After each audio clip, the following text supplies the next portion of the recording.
Good afternoon and welcome to Live Impact News right here on 13 News Now Plus. It is 1:01 p.m. Just turned it on March 31st. It's the last day of March, everybody. Tomorrow is April. That is kind of insane to reckon with. The year is 2026. The day is Tuesday. And the super producer, the people's producer, the producer extraordinaire is Nia Campbell. She joins us here in studio on this Tuesday afternoon. Nia, what's going on? Show 2 of the week, Nia. Feels like I've been here all day. That's true. Nia did have to come in. For those of you who tune in to our morning and afternoon streams, one, we appreciate you greatly, and thank you so much for watching. Number two, Nia actually stepped up to produce the morning stream as well. This is her second stream of the day, but she is ready to go because we are headed straight out to a live event. NASA's Artemis II mission to the moon is happening this week. It has taken over the news in a couple of different ways. One, because it's going to be the first trip toward the moon since I think 1972 was the date that we got yesterday in revealing some of this history. So it will be a historic mission and one that is anticipated, targeted to launch tomorrow at 6:24 p.m., though there are a number of launch windows over the course of the week. Now, there is a live press conference happening right now. The senior NASA test director is actually on your screen speaking. So let's go live out to that press conference and listen in a day ahead of what is expected to be the first launch window of the NASA Artemis II flight. We do have the space business, but I'll say there was a lot of smiles today, so felt really good about that. As the team is preparing, I think everybody's pretty excited and understands the significance of this launch. We did talk to the flight crew last night. We had a briefing with them. We had another one just a little bit before I went down to the firing room. We had another briefing with them. Last night was just to kind of go over the day of launch routine with them and kind of a refresher for ourselves and for them, and that went really well. They were in great spirits. And then we had another briefing today just to talk about how the launch countdown was going, and as we'll talk here in a little bit, it's been going really well. Let's see, since Charlie spoke to you yesterday, we've got quite a bit of work done. We started out yesterday, the first thing we do usually is fill up the sound suppression systems with water, and when we start working on getting the liquid oxygen, liquid hydrogen systems ready for our propellant loading that's coming up in the future. We did power up all of the vehicles. We powered up the Orion core stage as well as the ICPS yesterday. We did communication checks, RF checkouts on the systems, and then after that we got through all of that work. Then we went ahead and powered down the ICPS because there was no more work for them until later tonight when we power ICPS back up. But of course, core stage and Orion stay powered up through the remainder account. Today we got launch pad ground system configurations in work. We're doing closeouts in a number of areas. We're doing walkdowns as we work through the pad to make sure everything is configured for launch. We're also in work on the late stow right now. We should be getting the Avatar and the bags that we're doing in the late stow going up. They were prepping them in the PTCR down in below the pad terminal changeout room, which is the area beneath the pad where we have some rooms, and getting those ready to go up, and they should be being installed as we speak. And then let's see, tonight we're going to be doing a whole lot of other work as we get ready to clear the pad. We do have some work associated with the Orion ground equipment and systems that we use to do the leak checks on the crew suits. And so we'll be working those later tonight to configure those and check them out and make sure they're ready for when we hook up to the crew on launch day. We'll be powering up some of the Orion guidance systems later tonight as well. We do intend to clear personnel from the pad at about 3 in the morning at that point. And then we'll get ready for our air-to-GN2 changeover at about 4 in the morning. We do that. We purge the vehicle with air routinely for the whole flow. Once we get to this point where we're getting ready to add hazardous propellants like hydrogen, for example, we change over to GN2 to have an inert environment for safety purposes on the vehicle and all of the volumes that are on there. Let's see, later, once we get through the air-to-GN2 changeover and all the other work is done, our launch director will have a final weather brief. And once we get out of that, she'll signal the team that we are ready to start our propellant loading, and that's scheduled to occur at about 7:34 tomorrow morning. That loading takes a little over 5.5 hours. We'll work through that. As mentioned yesterday by the launch director, we have inserted some time in front of that propellant loading time frame, so that if we are in fact done with all of the work and are ready to go, and we can start a little bit early, like a few minutes, we will try to take that and take every bit of time that we can to get ready and prepared for the crew and be prepared for anything else that might happen. So we did that purposefully to give ourselves a little bit of room in that time frame based on the launch director's guidance. Let's see. During the propellant loading, the flight crew will wake up at about 9:45 tomorrow morning. They'll have breakfast and start working towards their preparations for launch day, and getting their suits on and doing all the other work that they have to get ready to head out to the pad.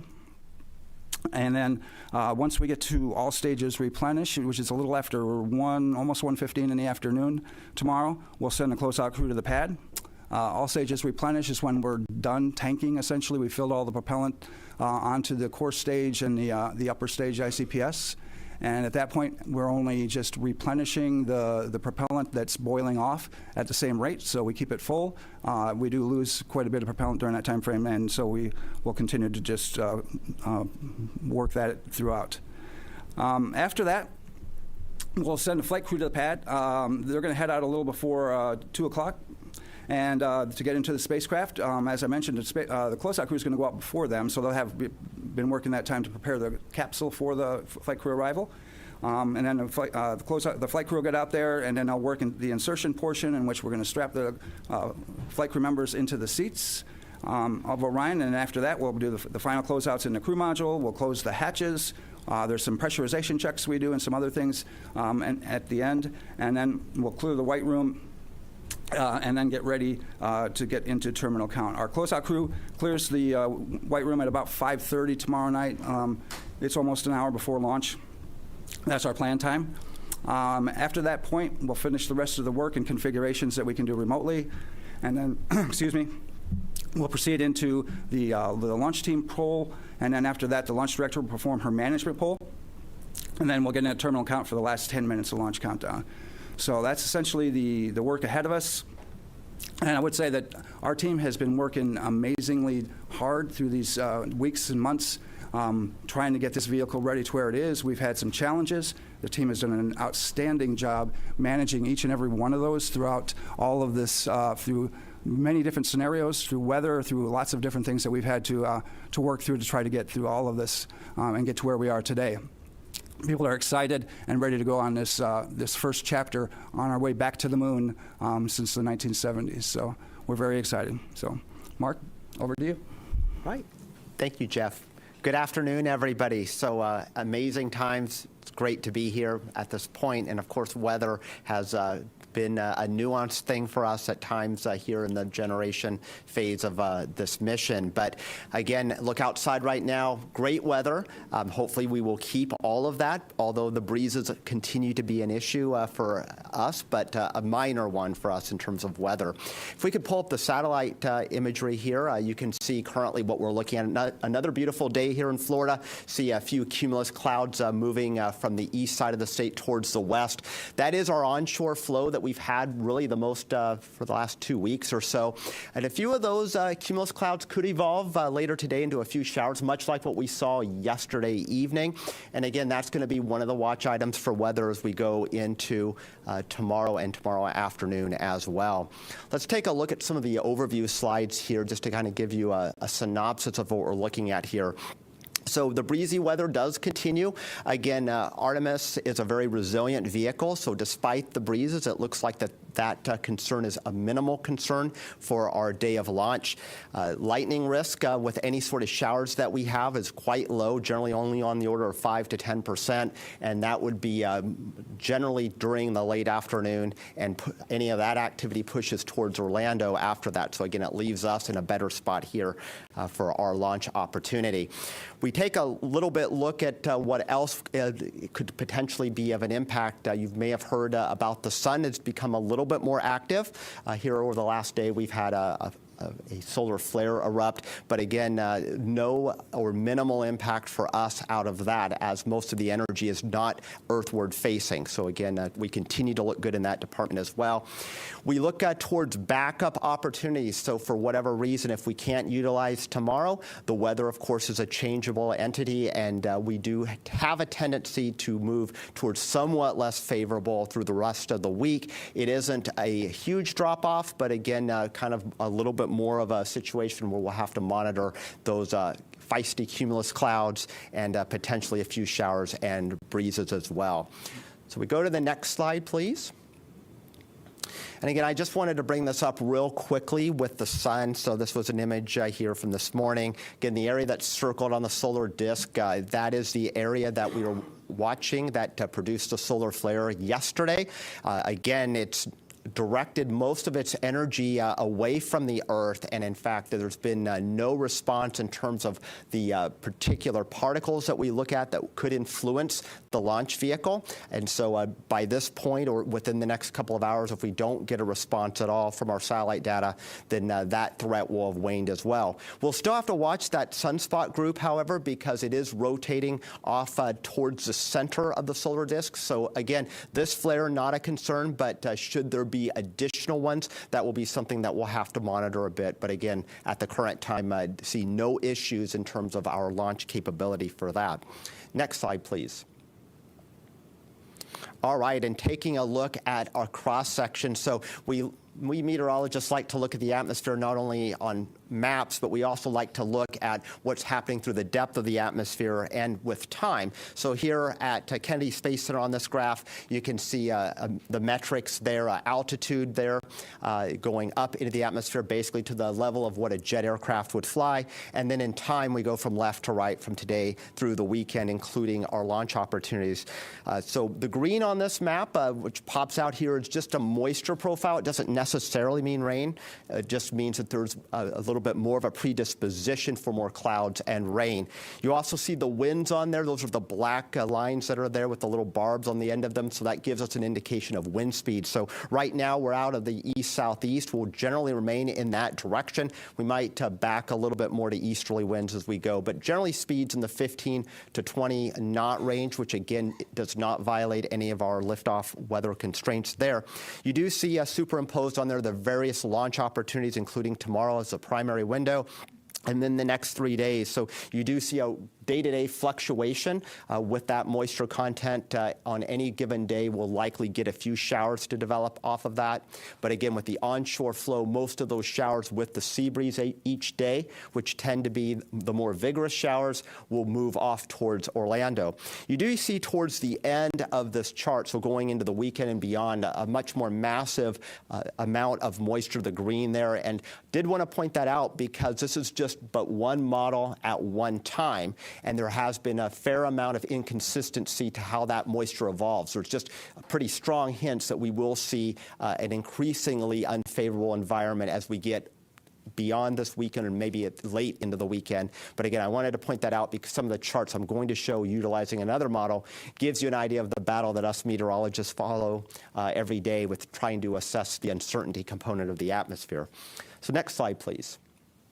All right, so this is for tomorrow. Again, the green blotches here would indicate rain. You can see still an onshore flow. You do see a little bit of green to the west of us. Again, that would be sea breeze-driven activity that has moved off towards the west during the late day hours. But still, if you squint hard enough, you can see a few green blotches lurking in the Atlantic waters. Again, much like yesterday evening, if you were out and about, the few showers rolled in. That is certainly a possibility for us, again, for tomorrow evening.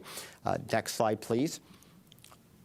We are now in range, though, of some of our more high-resolution model guidance. So this indicates two different models that we look at here for the opening of our launch window for tomorrow evening. You can see some of them showing a few blotches of showers offshore, particularly the model that's on the left there. The right is mostly clear for us and has more of the showers, again, to the west of us. And again, in this pattern with an onshore flow, any showers that we have will move from east to west there. So again, it looks pretty good. Even if we have showers around, we have a 2-hour launch window, we should be able to shoot the gap between those showers, and none of these look particularly vigorous. Again, as I mentioned, the risk for lightning, which would expand our standoff distances as far as us launching a vehicle, looks pretty minimal for that threat for tomorrow. Next slide, please. So putting the graphics into numbers here, still maintaining a 20% chance of a no-go condition during the launch window. So the optimistic side of me says that means 80% chance of go here. Again, isolated showers wandering around, but again, a lot of real estate between those showers in all likelihood. So again, we should be able to find some clear air to launch Artemis 2. Again, there's those winds out of the east-southeast, 15 to 20 knots, mild temperatures there. And again, the order of concerns from the weather standpoint here, cumulus cloud, and then winds would be a secondary threat, and then a much more distant threat would be solar weather. Again, the current flare, not a concern. It would be if there were any additional ones that form on the sun, potentially we would have to watch those. So let's go into the next day for our Thursday. Again, pretty similar pattern, still onshore flow. It does look a little windier, again, so that is an additional concern. And you also see a little bit more green, at least in the area. So again, I do suspect that a Thursday evening attempt would have a little bit more weather to deal with. So a POV of roughly 40% is what I'd be advertising for a Thursday evening launch attempt. Again, very similar concerns with the cumulus clouds and the winds as well. And then the next day, going into our Friday to close out the work week here, again, you see very similar pattern, winds still in that roughly 15 to 20 knot range, and easterly or southeasterly, and still some green blotches out over the ocean. So again, that's a hint that there'll still be enough moisture to generate some showers. But there does, again, look to be more breaks in that weather for Friday. So POV would go back down to 25%. So roughly in the same ballpark as tomorrow for Friday. Tomorrow still looks to be probably the most optimum day of the lot. And then finally, going into the weekend for Saturday, again, this is what I pointed out on that cross section in my earlier slides, is that moisture fetch that was shown later in the weekend on that model, you can see it's a lot closer to home as we go into Saturday. It's actually spilling some of that moisture in towards us. Again, this is probably the most aggressive model at that. So again, just part of that uncertainty component that we deal with when we have limited forward visibility going out a number of days. So all things considered, a Saturday evening launch attempt would definitely have to throttle the POV back up again to right now about 30% or close to 1 in 3 chance of a weather violation on that date. So tomorrow looks to be the best. Other days hit and miss, but still pretty good. There's nothing here that is screaming a no-go for the entirety of the window for any one of these attempts. Thank you, Mark. We like to hear that. All right, we will now open up the floor to questions here in the room and also online. Just as a reminder to those joining us over the phone, you can press *1 to submit a question. All right, we will start with Bill Harwood. Hey, Bill Harwood, CBS News. Jeff, good to see you back here again from your shuttle days. It's been a while. I think for Artemis 1, there was something like 42, 41 COLAs, collision avoidance cutouts. What's the story for Artemis 2? There's a lot more stuff up in low Earth orbit than there used to be. Thanks. Yeah, there's quite a few more that we manage now, and part of that is how we're actually laying out the COLAs. We had combined a number of COLAs during Artemis 1 where there were small gaps in between them, and now we're showing all of the COLAs to give us more flexibility, if you will. Because when you have, when you combine those, it takes out larger chunks of time when you could have launched in one of those points between there. So if you had, say, 3 COLAs with a small period of time with it, and you combine them all, it takes out a larger chunk than leaving those gaps. And we're pretty good now during our trainings at being able to pick up the clock quickly and on the fly and hit those very narrow gaps that are in between all of these COLAs that we're dealing with now. So I think that it's definitely in our best interest to keep it where it is. Right now we're at about 156, and they assess that on a daily basis, so it could change it by a couple. All right, we will go to Marcia Dunn. Marcia Dunn, Associated Press. How much wiggle room do you have to either halt the countdown or deal with a solar flare that is a big one and comes out at you like during the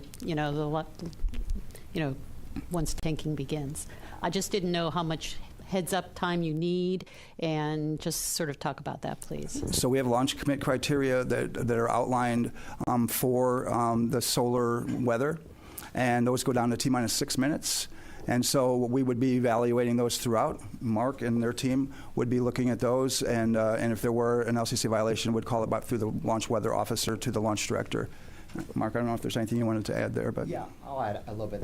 That's exactly right. And just to give you kind of a background, currently our satellite data from this most recent event that erupted yesterday, as far as the actual particles or protons that would potentially impact a launch for the vehicle, we're running about 2 orders of magnitude below our constraint, and that's just barely above background levels. So again, we have a lot of time to see the response, and in fact, these particular particles, the protons, they are laggards. So if there's an eruption, we'll get the X-rays first. Those will be detected by satellite, and then the protons follow. And those are the ones that are a little bit more nuanced in terms of the actual ability to launch. Those are where the constraints are based. So we do have lead time for that. Thank you both.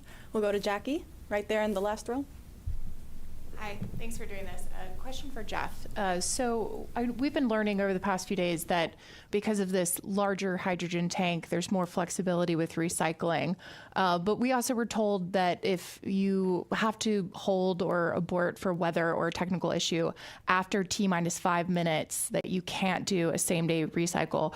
I was wondering, can you walk us through that? Why is that T-minus 5 minute mark significant? And would just love to hear more about what is and isn't possible during terminal count. So the main driver in a recycle is the amount of time that you have, because a recycle does take a fair amount of time. For us, it's about 75 minutes.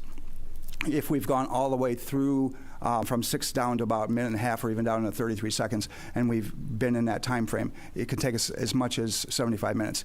It takes less than that the closer we are to 6 minutes, because that's when we stop actually topping off the tanks at that point, and we shut everything off and it's boiling off.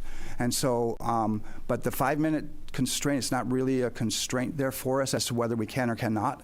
We can do a recycle as long as there's enough time in the launch window to perform it. We can do a recycle all the way down. The only constraint we have is if we get inside at T-minus 33 seconds and we have a cutoff, then we're going to have to scrub for the day, because we can't recycle from after 33 seconds. All right. We'll go up front right here. Yes, Bert Dicht from Ad Astra Magazine, National Space Society. We often hear that about 400,000 people were involved with the Apollo program, and certainly tens of thousands have been involved with Artemis. As we get ready to the launch, I just want to recognize the workforce and see what's their mood as I know they're focused in their jobs, but how are they all feeling? Well, the people that I get the pleasure to work with and talk with are extremely excited. We have a large mix of young and more seasoned people like myself, and as such, everybody understands the significance of this mission, and especially the flight crew. But the team that I get to work with, they come in every day. And people are concerned sometimes that we are working so hard towards these milestones and things, but there really isn't. People love coming to work. They love doing this job, and that's why they're here. And they work through it every single day to get us to this point. I think everybody understands what our mission is, and that's to get back to the moon, and we're going to establish a presence there in the very near future. And the fact that we've changed direction and been able to get some additional launches, that really changed the calculus for a lot of people as to what we were doing and how we were going to get there and the things that we're going to do. So I think there's a lot of excitement and fervor within all of the groups that are out there, but especially here at Kennedy, the folks that I see are very, very excited to get on with this mission and then get started with the next one. And we got boosters coming in a month, so we're going to be looking for that. Thanks, Jeff. We are excited. All right, we're going to take some questions over the phone. We have Ken Chang with the New York Times. Thank you. This is from Mark. I was just wondering, when you say there's a 20% probability of violation, is that 20% for the entire 2-hour window, or is it 20% that there will be a red during the window? And if it's the latter, can you say what the chances are that there would be a launch opportunity? Thank you. Yeah, good question. So again, the 20% just refers to the probability of having a violation during the launch window. That violation could last 5 minutes, it could last 30 minutes, it could last an hour. In this particular setup, I would imagine that if we get a violation, generally Cumulus Cloud would be the most likely candidate, probably in and out inside of about 30 minutes. And then again, as kind of the high resolution models hinted to and what the pattern supports, likely we would have additional opportunities within a 2-hour duration window. Thank you. Next up, we have Christopher Mick with the Hudson Star Observer. Thank you for the information today and for holding this briefing. I just wanted to ask a follow-up kind of on the weather hold question. I know you can't completely control that with where you are in the count, but I think you mentioned, Mark, in the 2-hour window, there's some bands of green that could potentially be coming through. Is an optimal situation? Could you kind of walk us through? Is that like holding at 10 minutes and then you're waiting for that band to move through and proceeding on from the 10-minute mark? Is it at 20 minutes? Is there kind of a, what are the opportunities for kind of being the best to hold at? As far as the holds go, we have very prescribed holds as to where we can hold. Generally, if we have a weather constraint, we're going to hold it T-minus 10 minutes. We won't pick up the clock from there generally if we have a weather constraint. If we are counting between 10 and 6 minutes, we can hold at 6. We can hold there for quite a while, actually, through the remainder of the launch window if there is a violation that occurs between 10 and 6 of any of our weather LCCs. So we can sit there for a while. If we pick up a weather constraint inside of T-minus 6 and counting, if it's something that's most likely, if we're going to have a constraint, we're probably not going to get it in a very short period of time. So we'll have to do a recycle and then come back and see if the weather's going to be good on the other side of that. But we have very prescribed hold points and where we can, stop and then pick up the clock again as required. Thank you. We'll now take questions back here in the room. We have one here right up front with this gentleman over here. Hi, good afternoon. Tom Costello with NBC News.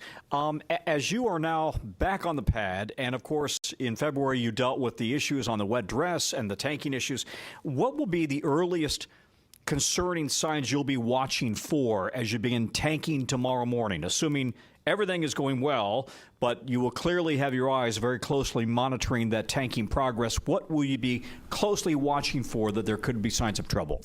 The first thing we would probably be looking at is a recurrence of these events that happened previously, right? So once we get in a fast fill on hydrogen, that is where we had the previous issue where we had the leaks. We believe that we've solved those through, we've changed the seals out, we've done exhaustive testing, and so we feel pretty good about that. We went through a wet dress with that seal, so all of that says that we feel pretty good about all of that. But that's where we would generally be looking at, first of all, is right there at the beginning when we transition from slow fill to fast fill on the hydrogen side. Thanks. We'll take some more questions over here in the room. Let's go over to this side. We'll go right here up front as well. Hi, Sawyer Rosenstein with NSF. We talked obviously about the weather here at the Cape and around the area, but what about abort weather criteria? Can you go into what that looks like for the coming days, and also how often are you measuring it? How are you measuring it as well? Yeah, good question, and a complex one, actually. So the winds are obviously coming from onshore, and the whole point of in case of an abort is if we have to utilize that system, we do not want to have the Orion capsule land back on land. So there are particular thresholds, are really the component of the onshore wind that's exactly perpendicular to the coast.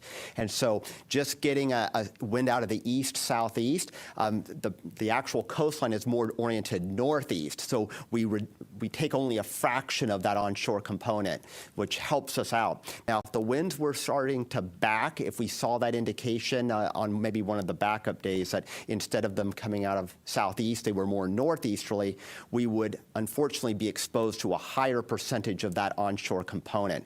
So we do look at it at a layer, not only at the ground, but all the way up through 4,800 feet, and to make that assessment, and it's an average speed through that layer, and we actually do have calculations to run that. But the decision point is actually from a balloon that is launched at L-minus 3 hours and 10 minutes.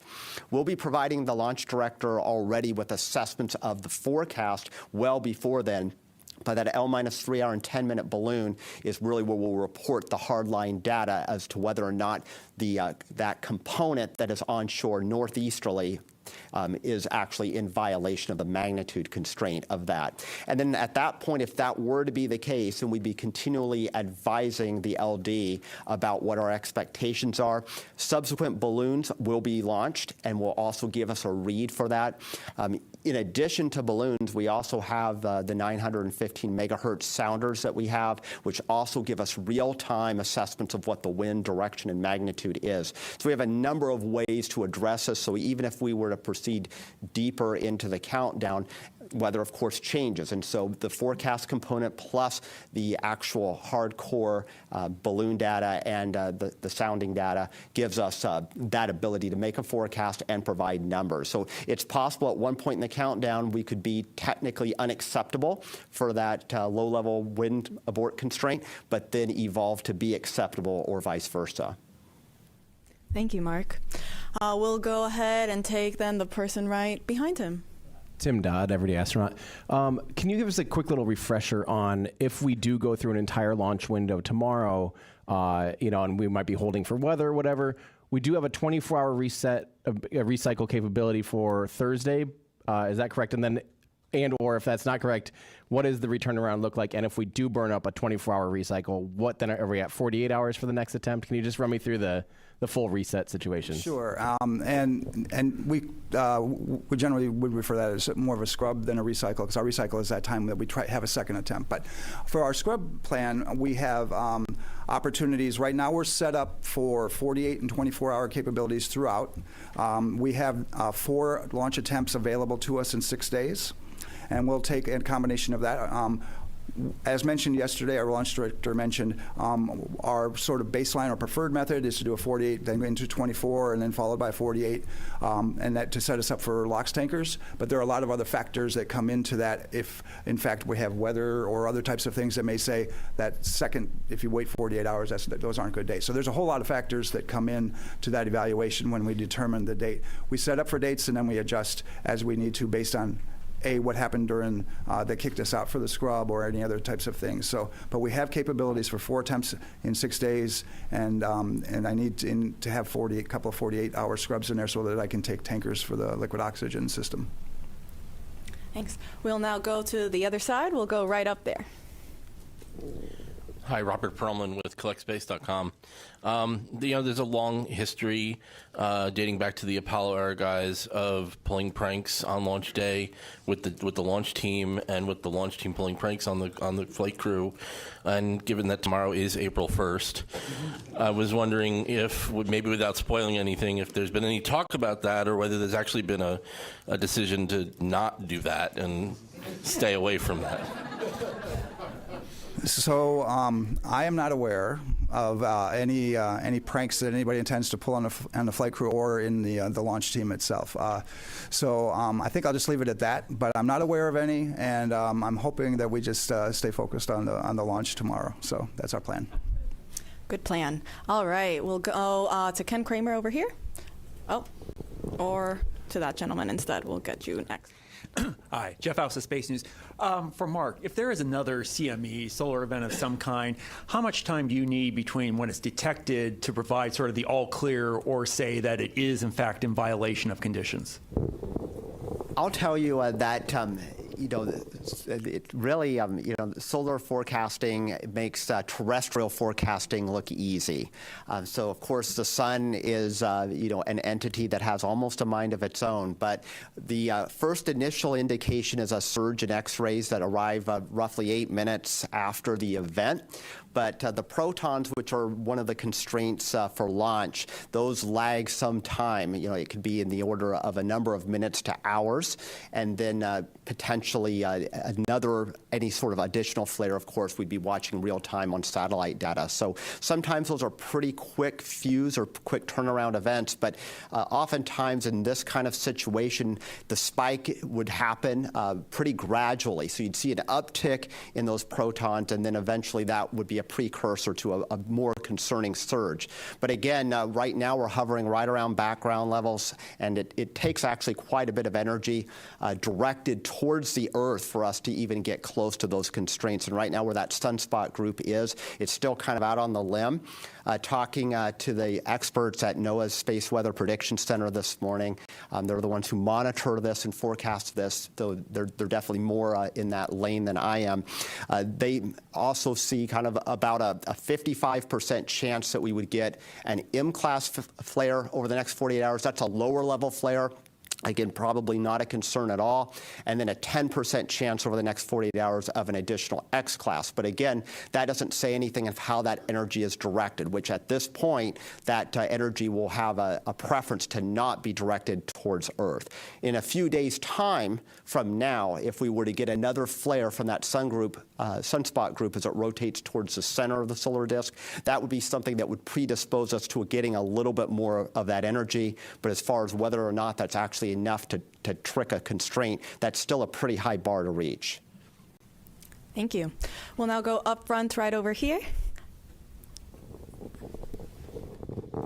Hi, thank you for doing this. Ken Kramer, Space Up Close for Jeff. Tell me, I'm very interested to know about the LOX and the hydrogen testing that you're doing. You mentioned you're doing a little bit, I think. Can you go into some detail? What are you doing to ensure the best possible outcome so that we don't have any leaks, especially of hydrogen? Well, that was essentially the purpose of, our WDR2 as we went through that. And then likewise, we had done it. Yeah, out of the pad. When we're back, we do a number of different leak tests and pressurization tests and decay checks and those types of things throughout the system. We do more of those when we get to the pad. After we hook up the systems at the pad, we test the system from end to end for the same types of things. As far as on the liquid oxygen or system and on the liquid hydrogen system, both, we do what we call dew points, meaning we purge those to the point where we want to make sure that we have no moisture in the lines or at an extremely low level so that you don't have potential icing in the system. So we do all of these different things to make sure that the system is going to behave in the way we expect it to on launch day, and we've accomplished all of that to date, so we should be good. Thank you. We'll now take some questions over the phone. We have TJ Mascaro with the Epoch Times. Good afternoon. Thank you so much for taking the time. My question's for Mark. Can you please give a bit of a refresh about the cloud violations and the concerns behind them? Yeah, indeed. So Cumulus Cloud, which is the one that we're talking about here, and that's one of the Lightning Launch Commit criteria, that's actually the most commonly violated here on the east coast of Florida any time of year. Again, you walk outside most days, you'll see a puffy, what looks like a cotton ball out there. If that cotton ball gets more agitated and it grows throughout the depth of the atmosphere, that's when it starts triggering our so-called standoff distances that could cause an issue for launch. So as long as they're shallow and flat, not an issue to fly right through them.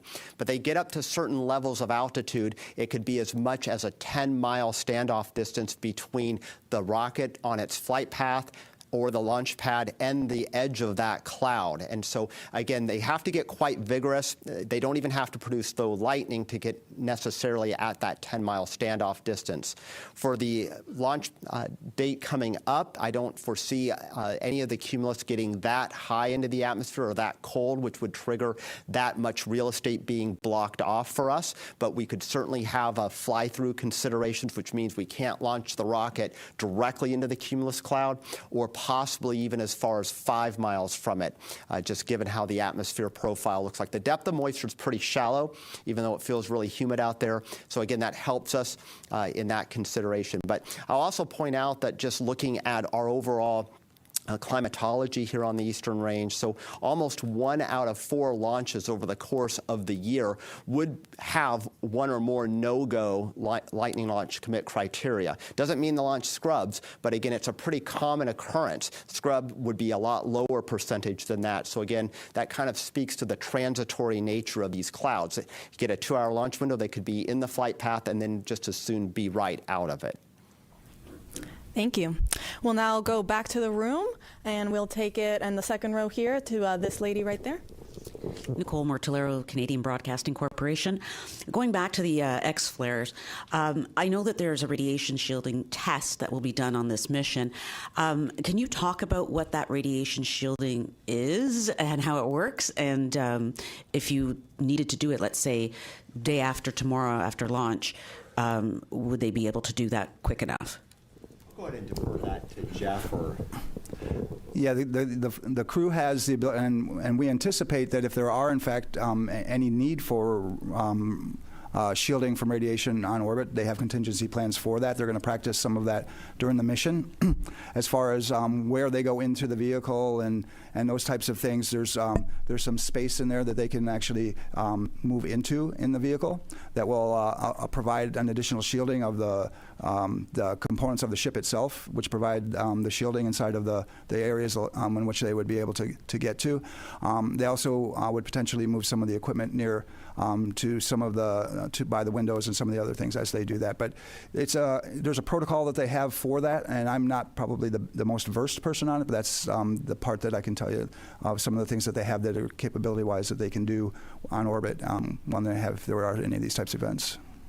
Thanks, Jeff, and we can get you some more info if you have additional follow-ups. We'll go to the gentleman right next to her.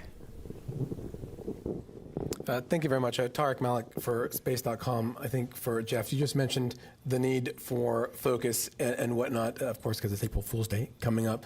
But by all accounts, it sounds like this has been a very smooth and continual run-up to the launch. And I'm just curious how you are ensuring that the team continues that vigilance in what has been a very staid and quiet countdown.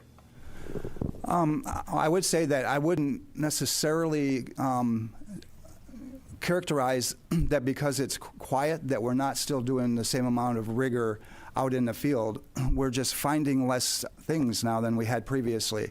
I think at times you get to a point where you have found and corrected as many things as maybe are available to you, and so the things that we find now are quite small and much less significant than we had in the past. So I hope that's a really good sign, but we still have the same amount of vigilance. We have the same procedures, the same people doing the same type of events throughout 24 hours a day, 7 days a week, and we've been working up to this.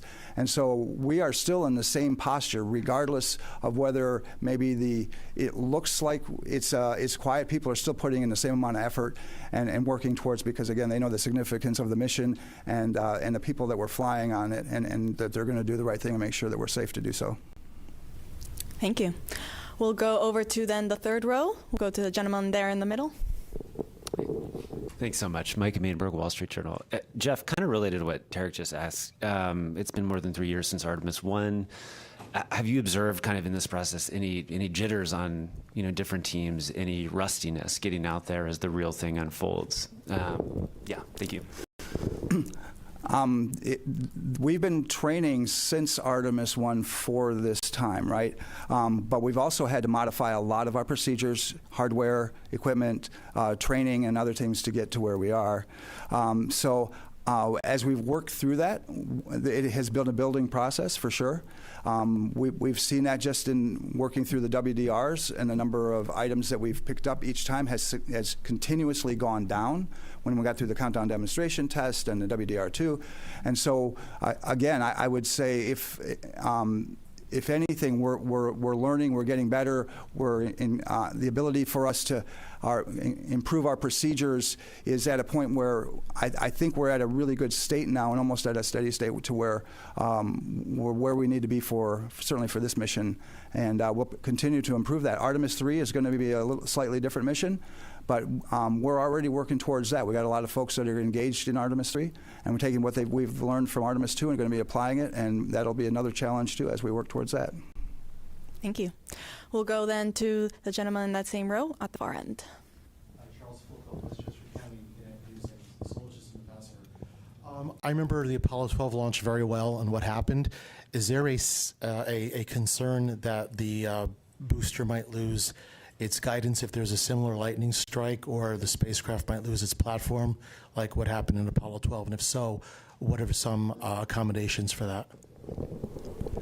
So I would say for what we try to do before we would launch, because again, we create a lot of launch commit criteria to avoid that very circumstance, right? A lot of things came out of that event which have led us to where we are today for all of these requirements that we have, both on the range and for vehicle requirements and those other types of things that Mark can speak to, I'm sure, very, very eloquently.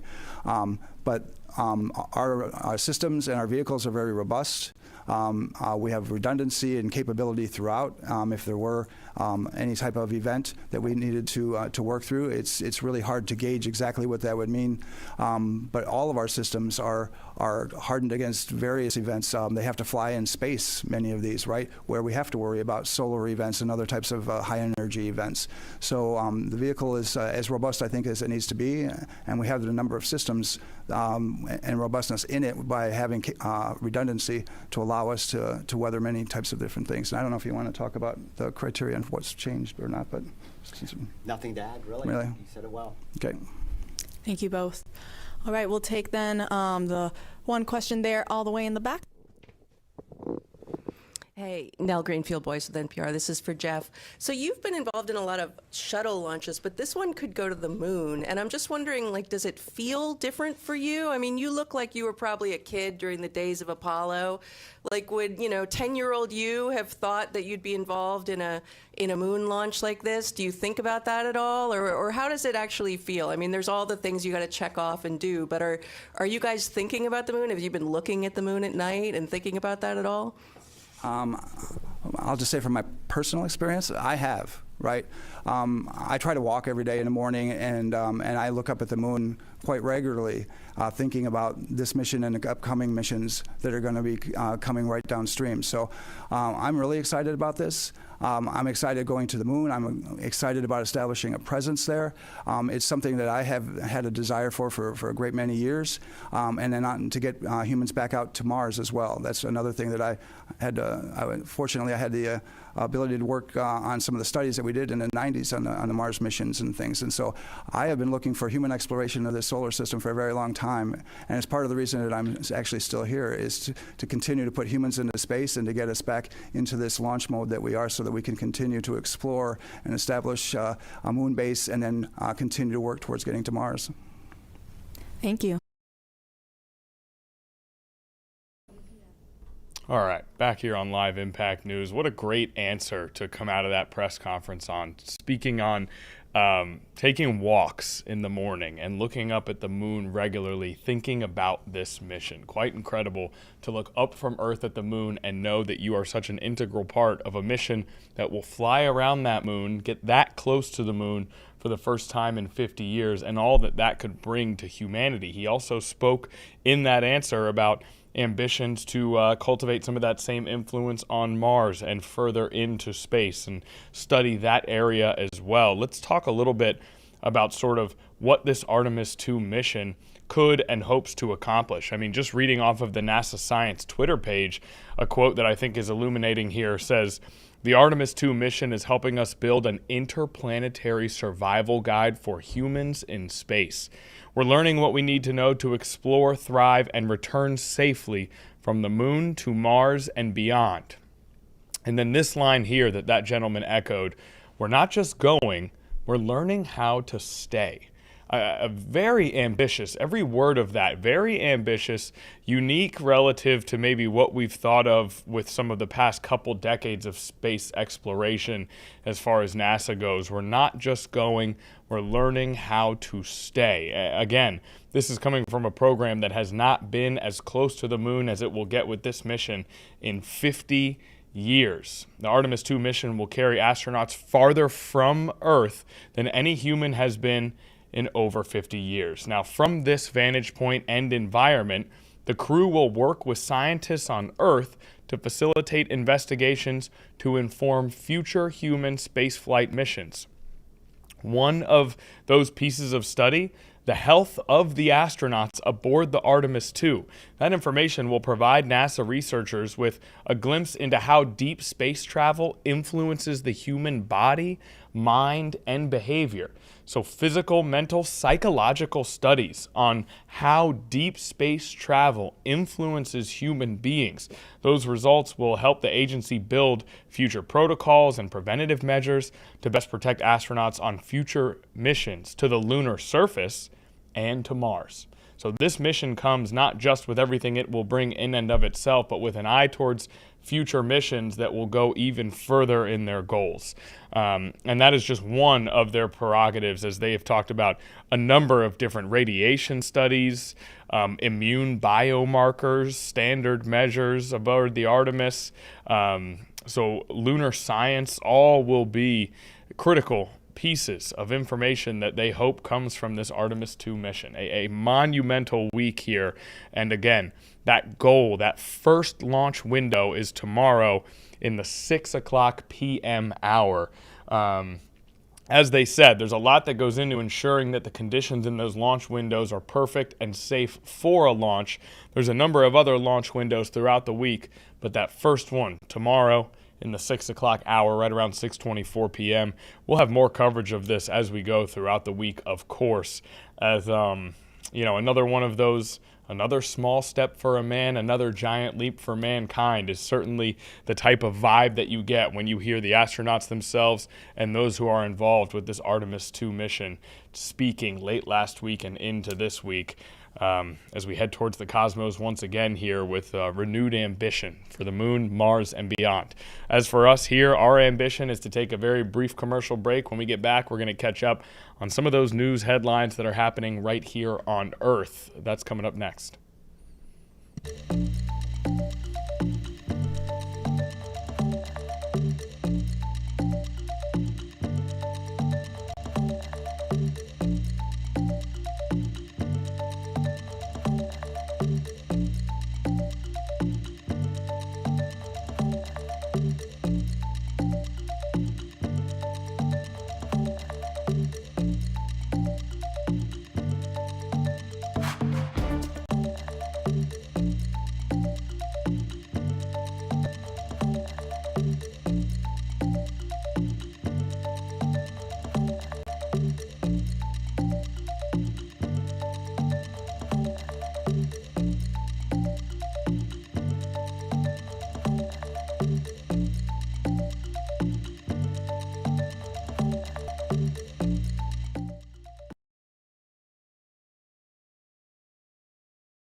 Okay, back here on Live Impact News, let's do what has become a regular occurrence for us here, and that is an update on the war in Iran. Let's start with the fact that authorities in Dubai contained a Kuwaiti oil tanker that came under attack from Iran. Dubai media say that a drone hit the tanker in Dubai waters. Now, the area that it appears as though this ship was traveling through was just south of the Strait of Hormuz, that critical passageway that has really been at the heart of so much of the negotiation that has gone on, of the conflict that has evolved in this particular war. And it looks as though, based on maps we saw from the Associated Press, that this tanker was just south of that Strait of Hormuz, or at least just south of sort of that small area where there's sort of that has come under heavy duress when it comes to media reporting.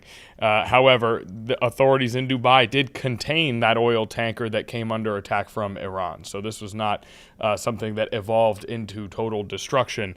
It was contained by authorities in Dubai. Now, this all comes as U.S. gas prices have jumped past the average of $4 a gallon. It's the first time they've gone that high since 2022. In 2022, those prices jumped following Russia's invasion of Ukraine.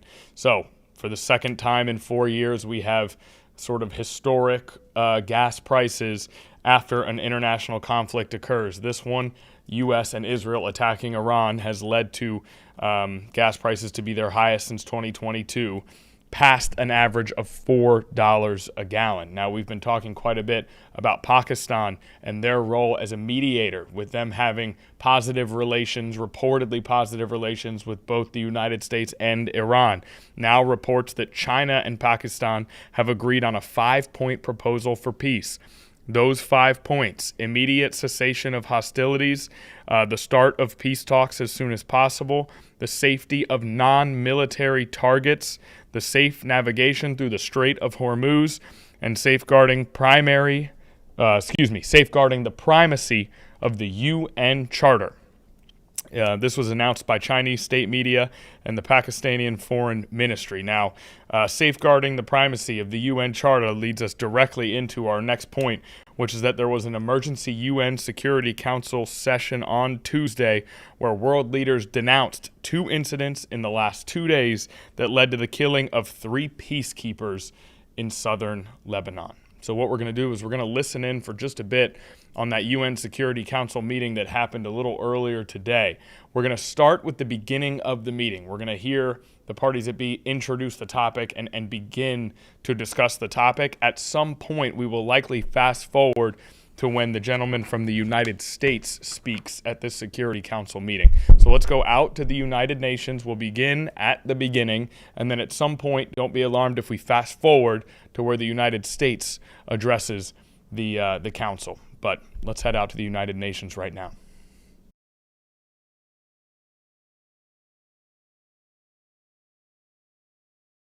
To Mr. Jean-Pierre Lacroix. Mr. President, members of the Security Council, the situation has dangerously deteriorated with the ongoing escalation between Hezbollah and Israel across the Blue Line and beyond. Ongoing ground advances by the Israel Defense Forces extending up to 11 kilometers amidst fierce clashes with Hezbollah and unprecedented levels of airborne exchanges. The Israel Defense Forces are in control of substantial areas immediately north of the Blue Line. The civilian suffering from the hostilities continues to mount. UNIFIL, on the ground carrying out its mission given by this council, has now also suffered fatalities. The Secretary General has strongly condemned the 2 abhorrent incidents that led to the death of 3 of our peacekeepers in 24 hours and the serious injury of several others. Yesterday morning, 2 Indonesian peacekeepers lost their lives in an explosion that destroyed their vehicles near Bani Hayan in Sector East. 2 more peacekeepers were injured, 1 seriously.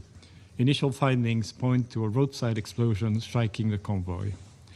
The day prior, that is the 29th of March, a peacekeeper, also of the Indonesian contingent, was killed in an explosion inside a UNIFIL base in Et Taibe in Sector East. Another peacekeeper was critically wounded and was evacuated to a hospital in Beirut. According to an initial assessment, the explosion was caused by a projectile that hit the base. These tragic developments should not have happened. I express my deepest condolences to the families of fallen peacekeepers and the government of Indonesia. I also wish a full recovery to those injured. UNIFIL is conducting investigations to determine the circumstances of these reprehensible developments. Mr. President, these are sadly not the only dangerous incidents faced by UNIFIL's courageous peacekeepers. There has been a worrying increase in denials of freedom of movement and aggressive behavior. On the 20th of March, the Israel Defense Forces at a newly established checkpoint on a coastal road 4 kilometers north of UNIFIL Nakura headquarters fired warning shots at the UNIFIL patrol. The rear UNIFIL vehicle was impacted by one round.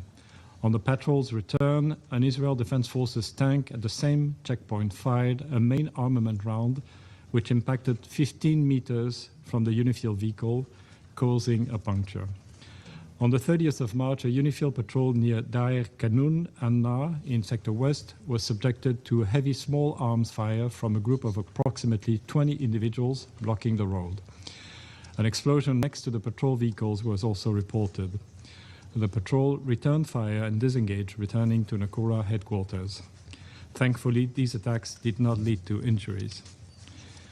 We say it clearly, and has been a need to say it far too often. Peacekeepers must never be a target. All acts that endanger the peacekeepers must immediately stop. All actors must adhere to their obligations to ensure the safety and security of the peacekeepers at all times. The inviolability of the United Nations installations must be respected. I wish to acknowledge and applaud the extraordinary commitment and courage of the women and men of UNIFIL implementing Security Council mandate tasks in these extremely dangerous conditions as far as the security circumstances allow. And I express my deepest gratitude to them. Mr. President, since Hezbollah on the 2nd of March claimed an attack on Israel, the group has conducted daily strikes, including with rockets, missiles, and drones at targets in Israel and the occupied Syrian Golan. UNIFIL continues to report hundreds of launches from the mission's area of operations, which demonstrates the presence of unauthorized armed personnel, assets, and weapons south of the Litani River in clear violation of Resolution 1701. As reported earlier, the Israel Defense Forces have issued displacement orders for the entire UNIFIL area of operations and can continue to conduct intensified daily strikes, also in violation of Resolution 1701. Politicians in Israel now openly speak of the intention of an extended so-called security or buffer zone with the destruction of villages along the Blue Line and several bridges across the Litani River. In the last week only, thousands of trajectories were observed in both directions, as well as attacks by fighter aircraft and unmanned aerial vehicles. The Israel Defense Forces are advancing deeper into Lebanon, and clashes have been observed, including in very close proximity to UNIFIL headquarters in Nakura, which has been the subject of multiple impacts. The Lebanese armed forces, despite staying out of the conflict, have suffered casualties. On Monday, one Lebanese armed forces soldier was killed and several others injured at the checkpoint on the road between Nakura and Teya. Mr. President, faced with immense pressure, including intensified exchanges of fire, check out your new favorite everyday cargo pants, multi-pants. Our cargo pants with the straight direct attacks, obstructions of movement, and resupply, UNIFIL continuously reassesses the force's posture to mitigate risks, strengthening force protection, reducing footprint, and adjusting operational activities. UNIFIL continues constant contact with the parties to avoid misunderstandings, deconflict, and de-escalate where possible. UNIFIL's current focus includes ensuring safety of its personnel and helping facilitate humanitarian access to affected communities in the area. Peacekeepers, in close coordination with the Lebanese armed forces, have delivered essential supplies, including food, medicine, and hygiene kits, to civilians who remain living in precarious conditions in hard-to-reach areas near the Blue Line. Mr. President, as UNIFIL continues to face these extreme challenges amid continuing intensified hostilities, Our efforts to support the parties to fully implement Resolution 1701 are critical. In this exceptionally dangerous period, the Council's strong and unified backing for UNIFIL and its peacekeepers is not merely important, it is indispensable. The women and men serving under this mandate, a mandate from this Council, must know that this Council stands firmly behind them. We are sincerely grateful to the troop contributing countries that remain united and committed to UNIFIL and the implementation of its mandate. Only the full implementation of Security Council Resolution 1701 by both parties will enable a long-term solution to the conflict. We urge all parties to recommit to the resolution and work meaningfully toward that end. Thank you, Mr. President. Thank you. I thank Mr. Lacroix for his briefing. I now give the floor to Mr. Hiari. Mr. President, amid the wider escalation across the Middle East, the situation in Lebanon continues to deteriorate drastically. Since the last emergency meeting of this Council on Lebanon on 11 of March and the close consultation held on 17 of March, Hezbollah and Israel have both expanded the scale and scope of their military operations. With heavy exchanges of fire across the Blue Line, strikes across Lebanon, and intensified clashes amidst an increased deployment of Israel Defense Forces deeper inside Lebanon. This is taking a devastating toll on civilians and civilian infrastructure, particularly in Lebanon. As of 30 March, the Lebanese authorities report that over 1,240 people have been killed and 3,680 wounded. Over 1.1 million people have been displaced. The World Health Organization has also documented numerous attacks on health care since early March, resulting in deaths and injuries among medical personnel. The Undersecretary General for Humanitarian Affairs and Emergency Relief Coordinator will provide further details. Schools have been heavily affected, and 3 journalists were reportedly killed in a recent strike. Several bridges over the Litani River have been destroyed, which the IDF alleges were used by Hezbollah for transporting weapons and fighters. In northern Israel, fatalities, destruction, displacement, and widespread panic have returned. Mr. President, on 29 of March, Israeli Prime Minister Netanyahu announced, quote, the expansion of the security buffer zone in order to permanently neutralize the threat of invasion and to push anti-tank missile fire away from northern Israel, end quote. This follows the 24th March announcement by Israel Defense Minister Katz declaring Israel's intention to control a so-called security zone in southern Lebanon up to the Litani River until the threat of Hezbollah is removed. The Lebanese government has repeatedly condemned Israel's continued violations of Lebanese sovereignty and territorial integrity.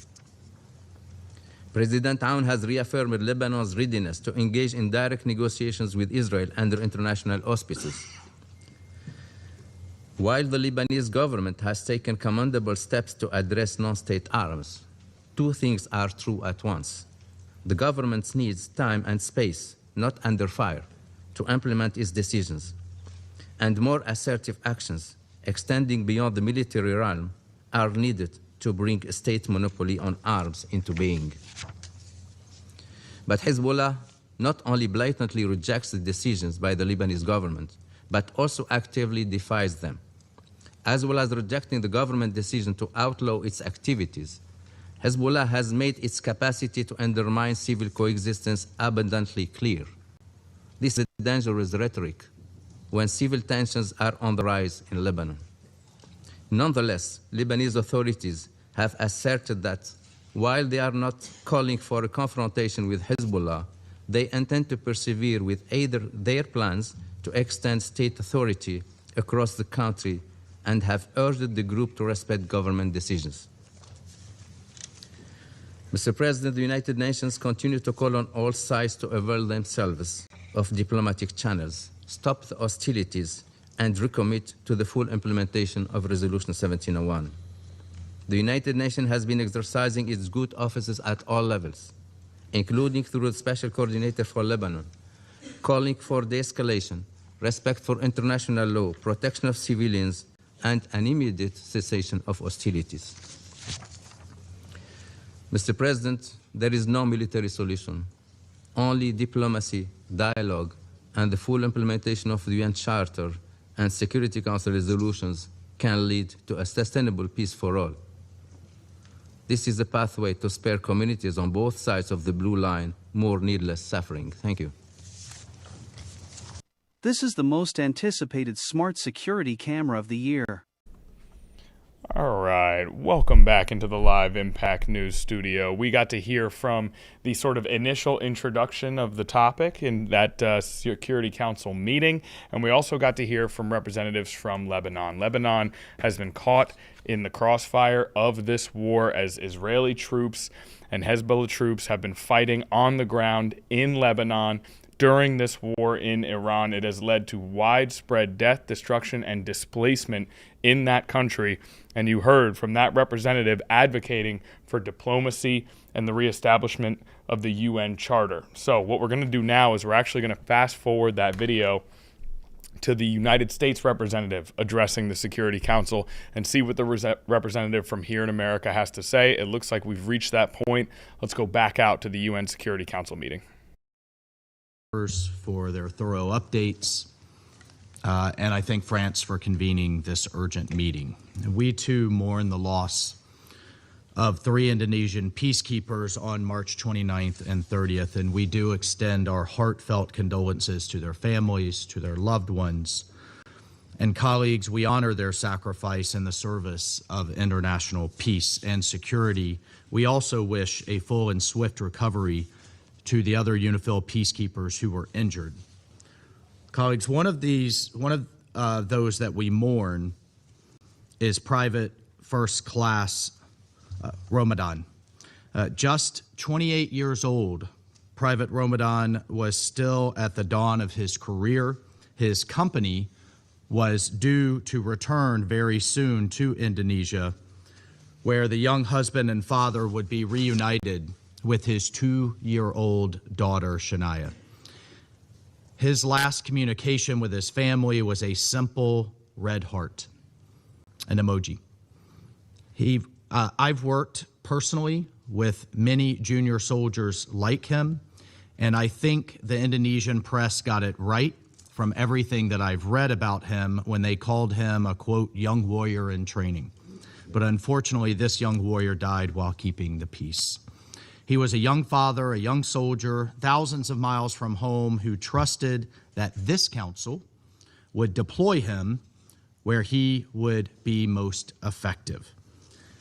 Colleagues, peacekeepers endure exceptional dangers to prevent conflict and protect civilians. Their safety and security must be respected by all parties at all times. And that is why I ask this council and the watching world to pause and to reserve judgment until the United Nations can fully investigate and fully assess the circumstances of these tragic incidences, even as we share in the shock and sorrow of this loss.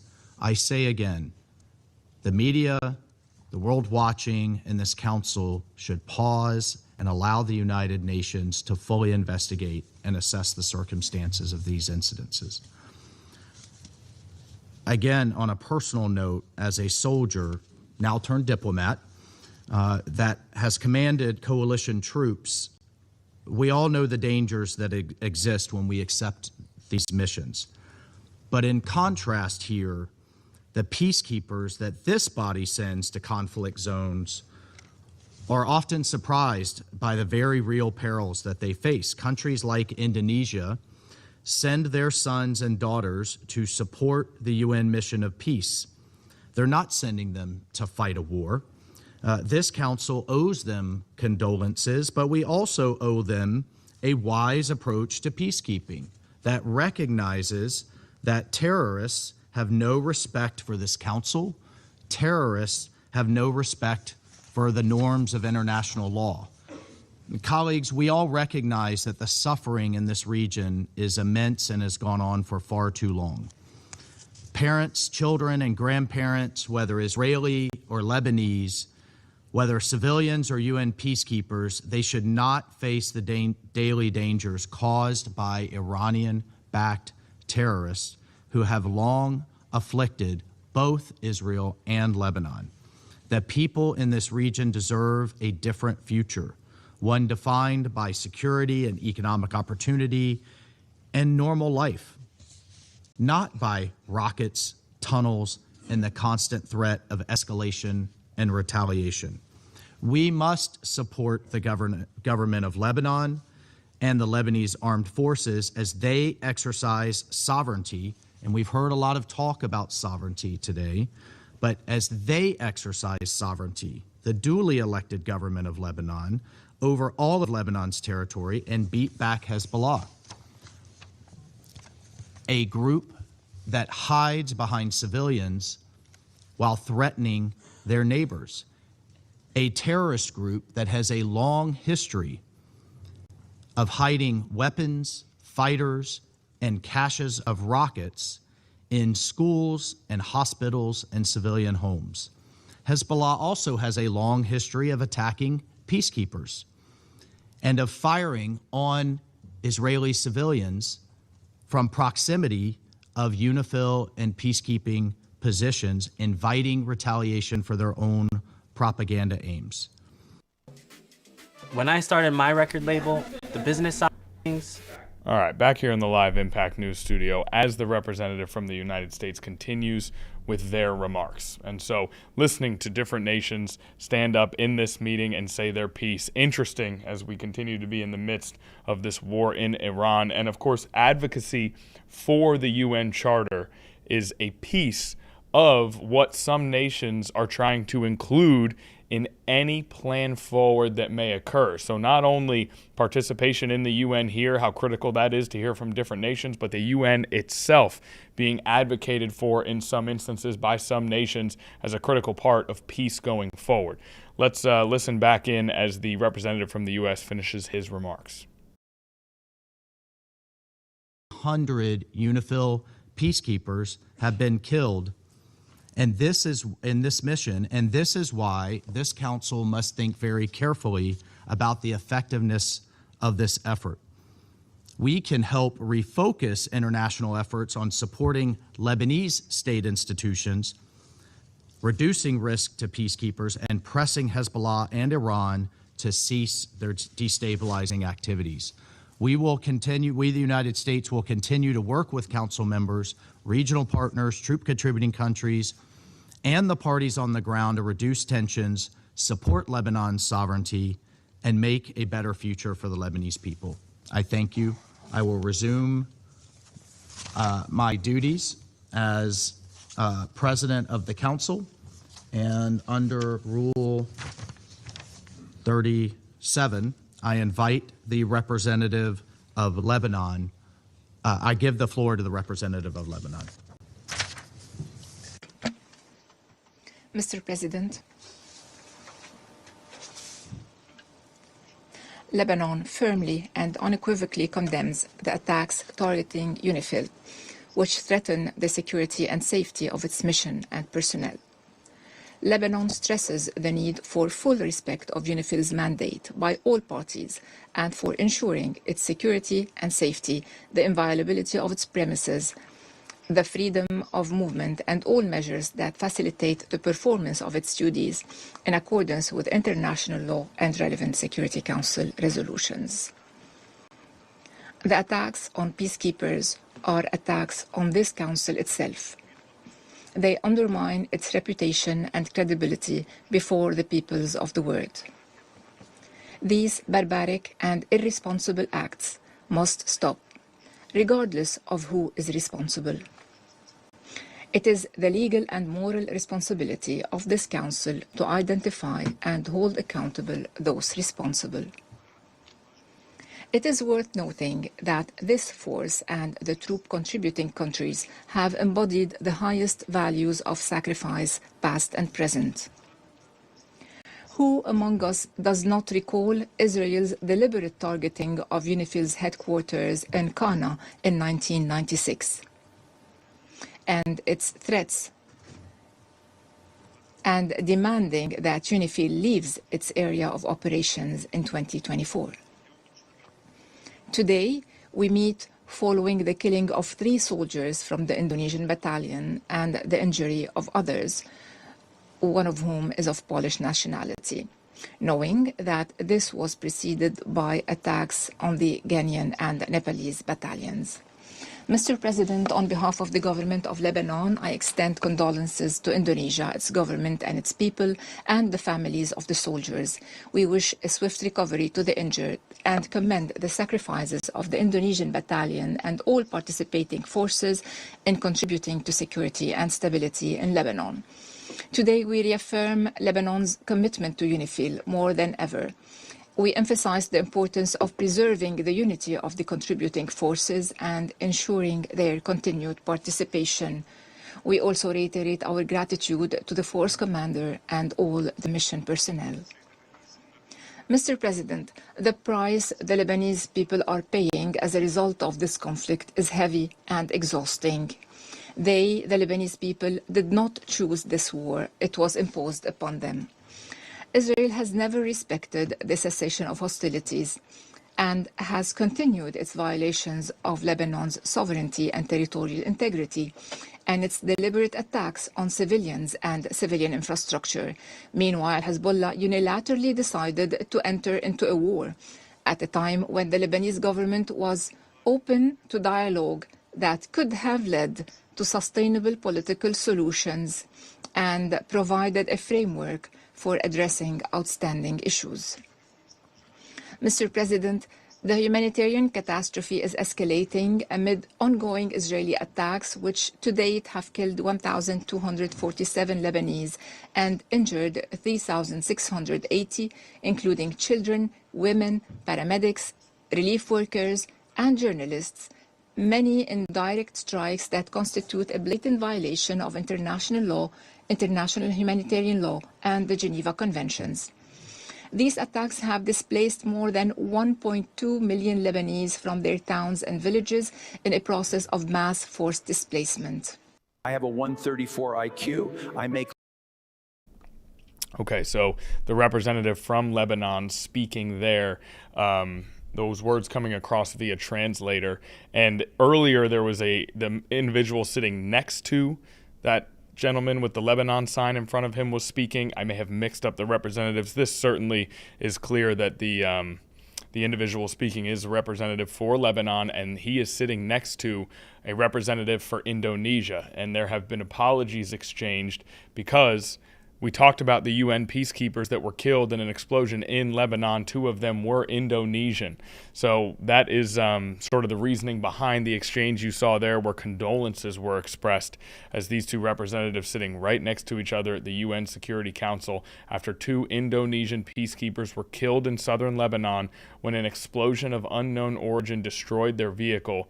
The UN agency tasked with policing the region gave us that report. A 3rd peacekeeper severely injured in the explosion. A 4th was hurt. Today, that came down in a article on Monday. Today, we did report that 3 peacekeepers had been killed in that explosion in southern Lebanon, 2 of which were Indonesian. Again, just trying to add some more context to what we saw there at the UN Security Council. Let's listen to the remainder of those remarks very quickly here. And well, we do have quite a bit to get to. Let's listen to the remainder of these remarks, and then we'll come out to the studio and move on to a few other stories. Towns and villages, and to carry out large-scale incursions into Lebanese territory, accompanied by calls for establishing security belts and buffer zones, alongside serious threats to Lebanon's sovereignty and territorial integrity. These actions constitute clear violations of international law, of the UN Charter, and of the jurisprudence of the International Court of Justice.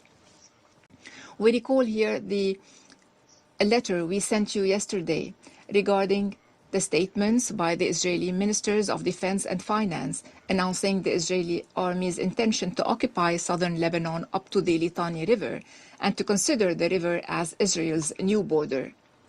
We call upon this Council to act immediately and to condemn these statements clearly and explicitly, and to take the necessary measures to compel Israel to halt its incursions and threats to Lebanon's territorial integrity and political independence, to withdraw its forces to internationally recognized borders, and to comply with the UN Charter and relevant international resolutions, including the Resolution 1701 and the cessation of hostilities. Mr. President, in the same vein, we strongly condemn the threats by the Iranian Revolutionary Guard to target American universities in the Middle East, which has forced the American University of Beirut and the Lebanese American University to evacuate their campuses and shift to remote teaching. We call on Iran, which repeatedly calls before this esteemed Council to respect the sovereignty of states and non-interference in their internal affairs. We call on Iran to respect Lebanon's sovereignty and sovereign decisions and to cease interfering in its internal affairs. Mr. President, Lebanon and its people sought to rebuild the state and its institutions and to implement the required reforms. The government had indeed initiated this process, alongside with extending the state's authority across the entire country and restricting weapons to legitimate state institutions. Recognizing that nations cannot live in isolation, the government chose to open up to its regional surroundings based on a principled approach that preserved rights and grounded in the belief that sustainable solutions cannot be achieved through force but through peaceful means. In contrast, Israel has continued to undermine the credibility of the government through its ongoing violations and serious threats of occupation and its disregard for the UN Charter, international law, and international humanitarian law.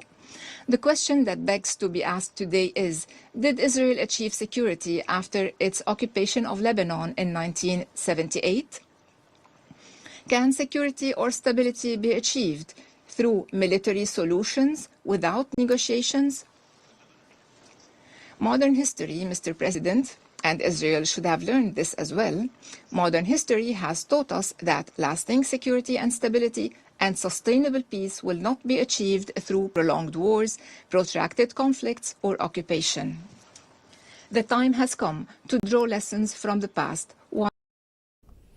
Okay, so the representative from Lebanon walking through some of the history of conflict in Lebanon in regards to Israel. Now, that representative sitting next to someone who we saw speaking earlier, who I misidentified as the representative from Lebanon due to the proximity of their signs, their nameplates. Earlier, that was the Assistant Secretary General for Middle East, Europe, the Americas, Asia, and the Pacific Departments of Political and Peace-Building Affairs and Peace Operations. That's who was speaking when we first started this Security Council meeting. I misidentified that individual as the representative from Lebanon. That person who we just saw speaking was the representative from Lebanon. And what a title for that first guy, one of the longer titles that I've seen. But nonetheless, we also heard from the representative from the United States. Nations gathering at the UN Security Council as we continue to work through this war in Iran, as the war in Iran rages on. And after 3 peacekeepers were killed in Lebanon due to an explosion, which is something that we saw happen yesterday, and the death of 3 peacekeepers, just that title alone, that sentence alone, difficult to hear and speaks to the destruction that we're seeing from this war that goes beyond armed forces fighting with each other, but affects not only civilians but peacekeepers as well. Now, a related story that has great impacts here locally is that the George H.W. Bush Carrier Strike Group departed from Naval Station Norfolk this morning. It's got more than 4,500 sailors on board. This is a regularly scheduled deployment. However, it could place sailors in or near the Middle East. Now, leaders did not disclose the exact location of where it would be headed for security purposes, but nonetheless, a carrier strike group departing from Naval Station Norfolk today. This is video that we got from this morning as that George H.W. Bush was preparing to depart. So right here in Norfolk, the heavy military presence that we have here at Naval Station Norfolk, and that stretches well beyond Norfolk to the rest of Hampton Roads.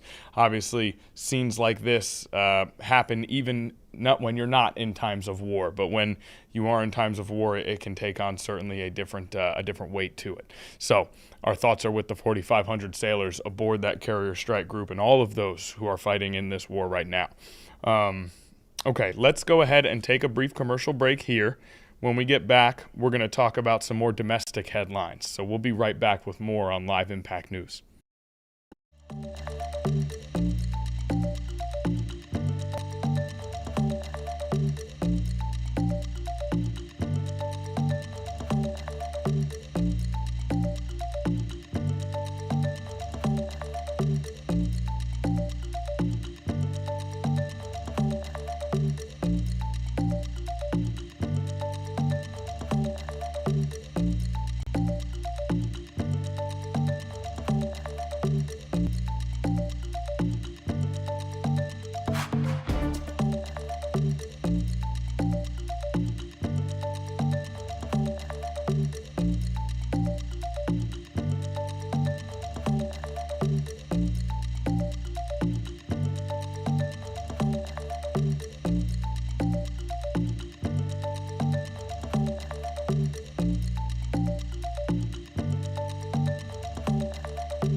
Welcome back to Live Impact News. Thank you for sticking with us so far. Of course, we began today with a lot of coverage of the Artemis II mission that is a hopeful launch tomorrow evening, headed as close to the moon as any mission has since 1972. We then moved on, of course, to an update on the war in Iran. Today's update on the war in Iran with news that touches down here locally with the George H.W. Bush headed out on a deployment, though the location of that carrier strike group is actually not known at this time. It's been reported that there's a possibility it could be in the Middle East. Now we move on to a lockout that is happening in regards to Indiana. So the governor of Indiana, Mike Braun, was actually visiting workers who have been locked out by BP. Around 800 workers have been blocked from the oil refinery they work in Whiting, Indiana. That began on March 19th. This is the largest oil refinery in the Midwest. Obviously, we're already seeing major impacts to the energy economy, to the oil economy, to gas prices due to what's happening in the Middle East. These operational disruptions could certainly further hinder that fuel market. Those 800 workers are represented by the United Steelworkers Union. So there has been a decision by the company, by BP, to lock out the workers. A strike is when the employees refuse to go to work. A lockout is when the company refuses to allow them to work. This decision to impose that lockout followed months of negotiations after the collective bargaining agreement between the workers and the company had expired on January 31st. After months of negotiations, multiple proposals rejected by the union, the company decided to lock those 800 100 plus workers from their oil refinery that they work for in Whiting, Indiana. Lifting the lockout would require union acceptance of the latest proposal that has come from BP. We have not gotten information yet on whether that proposal has been accepted, but we did see Indiana Governor Mike Braun speaking to workers who have been locked out. Union workers who, again, are represented by the United Steelworkers Union, who are outside their place of work, unable to get in, but still holding, I guess, a protest of sorts, or at least an event outside. The governor went to visit them today. Let's listen into what he had to say. Now, Naya, we do have this live event that just popped up here.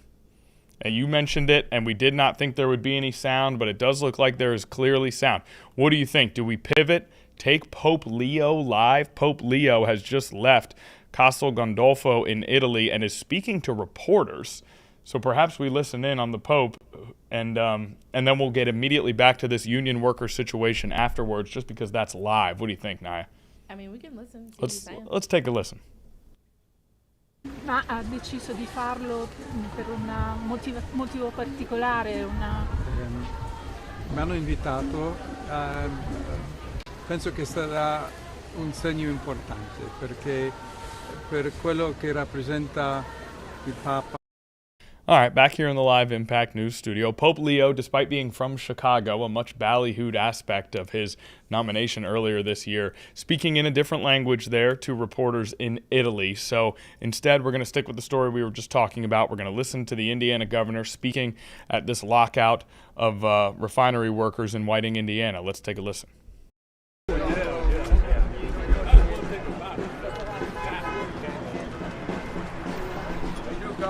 Doing fine. Always like it when I'm up here, and was glad to come out and support the effort. So go ahead. Why are you here? So I built my own business in a little manufacturing town in the southern part of the state. It was a very simple formula. You put all your sweat equity back into it. You get good people to come along with you. You pay good wages, good benefits. You got people coming to work for you. So my business was built upon that principle, and probably the first Republican in a long time that's gotten union support, because I got a good friend, Tony Ferraro, back there, used car and truck dealer, among other entrepreneurial efforts. He acquainted me with the region, and the region looked so much like my hometown of Jasper, Indiana, that it was easy to relate to people out here just wanting a fair bargaining position with a huge corporation. My competitors were always the corporations as I built a business. So, and on the labor side of it, we didn't know the difference between blue and white collar. That's why I'm here. Senator Ed, go ahead. As a business owner, don't you think a business should be able to decide how to run their business, who they should employ? And you should make the right decisions by being an honest broker with your own employees. And if you're not listening to them, you're going to have trouble keeping them. And in this particular dynamic, when you're dealing with a super large corporation, and I'm going to look at it from both angles because I've come from both angles, it's got to be a reasonable, honest broker discussion, and I don't think we're doing that when you lock out employees. So both sides got the ability to make their case, but you're not doing it when you're not talking to one another. Governor Braun, last time we were here with him, we were talking a little bit about the safety issues that are posed by having to place workers in there. What would you say, what is the path to resolving this because of the potential safety issues either to the community or to the people that are currently working in there right now? So I would say, regardless of the business or the industry, that's always an issue. Safety of your employees is important, but you're not getting to anything if you're not talking. And in this particular situation, when we got an international issue and the price of their product has gone up by way over $1, something needs to give, and you don't have enough common sense that it's probably the time to be talking rather than digging in. And whether it comes to safety or whatever the things you are trying to bargain for, and they may have some issues too, you're not accomplishing anything by not talking to one another. So that's why I'm here. One last question. If anybody that didn't ask one. Go ahead, you can have the last one. There's a war going on. That's right. Does that figure it all into why you're here? Sure does. For those of you that don't remember, I served 6 years there in the U.S. Senate. That's when I first got acquainted with the region. And I felt it made more sense to come back and run for governor to get all the things we've done. Recently took on utility rates. First time any governor's done that. Affordability, a cost of living. They agree. Fighting a war with someone that's only had one mission in mind, and that's to disrupt the world economy. This obviously doesn't dovetail with that. So what we do in national government, I'm well aware of it because I spent 6 years there. My thinking is enterprising governors and state governments will solve a lot of the issues in this country. This is just one of them. When I can weigh in on something that makes sense, working families, wanting to make a living, that's where I'm from. It was worth backing them up, and I was glad to be here. Thank you very much. Are you willing to mediate if these sides want to talk? Mediation will be between the two of them. I'll mediate by saying, get back to the bargaining table. Thank you. Any update on the Bears? Well, can you give us a microphone? Get you the microphone. I can't believe that I almost got out of here without that coming out. So let me tell you this very simply. There was a 2.5-year conversation between the Bears and the city of Chicago and the state government. It looked like it was going nowhere. They came to us because we're a state that's open for business, and we're going to move at the speed of business. And when they got a glimpse of how easy it was to talk to the governor and a state legislature that is going to give probably 50 years of a vision that'll get you a better stadium in Indiana and not have to put up what you might have to here looking prospectively into the future. They're in session, I know, through the end of May, and all we've tried to do is make it easy what it would be like dealing with a business partner like Indiana versus one they couldn't get to the table. So it's still moving. I'm not going to get ahead of my own skis. We've just done everything to make it a place where you'd probably rather be than a place where you've been, where you'd like to stay, but it's not working out. That's where we're at. Thanks, Governor. You bet. Okay, you saw him go back to the podium. He said, I can't believe I thought I was going to get out of here without answering a question about the Bears. What is he talking about? He's talking about the Chicago Bears. The Chicago Bears are looking to get a new stadium in Chicago. They have had difficulty getting that stadium, finding a deal for that stadium, having the funding be what they want it to be for that stadium. There has long been controversy over who should pay for professional sports team stadiums, with many feeling as though the billionaire owners should be paying for the stadiums, owners oftentimes pushing for community input, community financial input for those stadiums. Nonetheless, an agreement has been hard to come by in Chicago for the Bears. Of course, one of the longest tenured teams in the NFL and have always been in Chicago, but with that, rumors have come about a possible move to Indiana, having a stadium in Indiana and having the Bears, the Chicago Bears, play in Indiana. Obviously, you heard from Governor Braun there, who used the words open for business when describing this particular situation. So still remains to be seen what will happen there, but once again, we'd like to state that the purpose of that event in general is that BP, British Petroleum, the name of the company, blocked around 800 workers from the Whitting, Indiana refinery in what is commonly known as a lockout. BP has locked out more than 800 workers in Indiana. It's the largest refinery in the Midwest, and the United Steelworkers Union represents 800 workers, or those workers at that refinery. And now the two sides, the union and the company, the corporation, must come to a deal, must come to a collective bargaining agreement so that workers can get back to work. That is what that event was for, until, of course, at the end, someone snuck in a question about the Chicago Bears, a topic I'm sure of enormous interest in Indiana. Okay, from one governor to another. Governor Shapiro in Pennsylvania holding a pep rally earlier today. He spoke at the podium, not for long, but we want to listen into what the Pennsylvania governor had to say very briefly here. Let's do it. Out to Pennsylvania. To showing them what we're all about. And really, a true champion, Pennsylvania's biggest champion for this effort, is my colleague and my boss, the 48th governor of Pennsylvania, Josh Shapiro.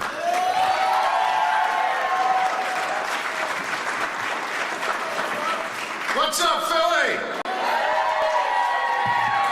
Yeah, I gotta start by saying thank you to Rick Sider and to Ann Ryan for doing a hell of a job leading our tourism efforts. And let me tell you, we're working to bring the world together at a time where there might be some division out there. We got Steely McBeam hanging out in Philly, and he's gonna get home safe, I know.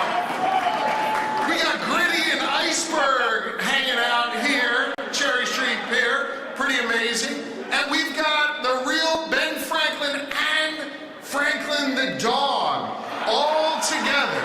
We're bringing people together, and let me tell you something. We are going to bring the world together this year, right here in the Commonwealth of Pennsylvania, as we celebrate the birth of our great nation. In just a few weeks in Pittsburgh, we're going to welcome hundreds of thousands of people to the NFL draft, and it is going to be the place to be. We're going to follow that up with the Major League Baseball All-Star Game right here in Philly. For those of you who love to golf, you're going to be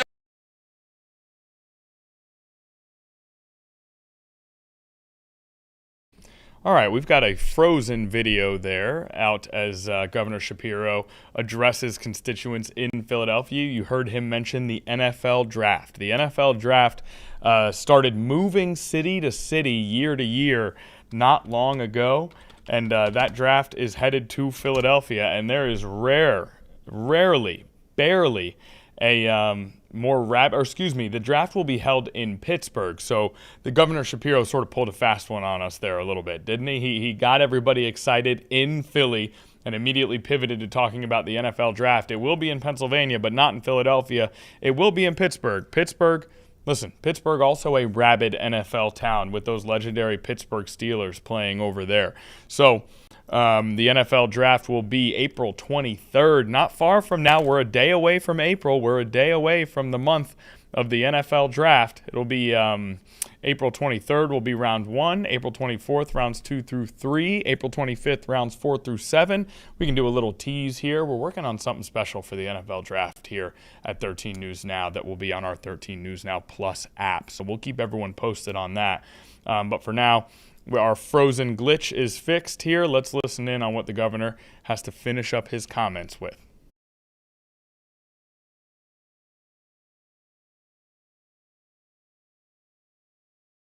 Cherry Street Pier, pretty amazing. And we've got the real Ben Franklin and Franklin the dog all together.